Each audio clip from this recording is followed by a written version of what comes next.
এই দুটো অক্ষর কিন্তু একটু চেঞ্জ হ্যাঁ, ওটা অসুবিধা হয় না, ওটা বোঝানোর ক্ষেত্রে বোঝানো যায়। কিন্তু এইখানে দেখুন আলিফ রূপে দেখতে পাচ্ছেন, এই একটা আলিফ, এই একটা আলিফ, এই একটা আলিফ। লাম রূপে দেখুন, এই একটা লাম, এই একটা লাম, এই একটা লাম। বা রূপে দেখুন, বা রূপে এক বা, এই একটা বা। তা রূপে দেখুন, তা রূপে তা, তা তা। জিম, এটা হচ্ছে জিম, জিম রূপে জিম। দাল রূপে দাল।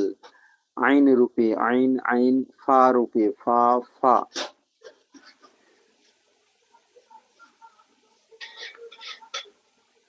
কাফ রূপে কাফ। লাম রূপে লাম, লাম। কাফ রূপে কাফ, কাফ। লাম রূপে লাম, লাম। মিম রূপে মিম, মিম। নুন রূপে নুন, নুন। হা রূপে হা, হা, হা। হামজা রূপে হামজা, হামজা। ইয়া রূপে ইয়া, ইয়া।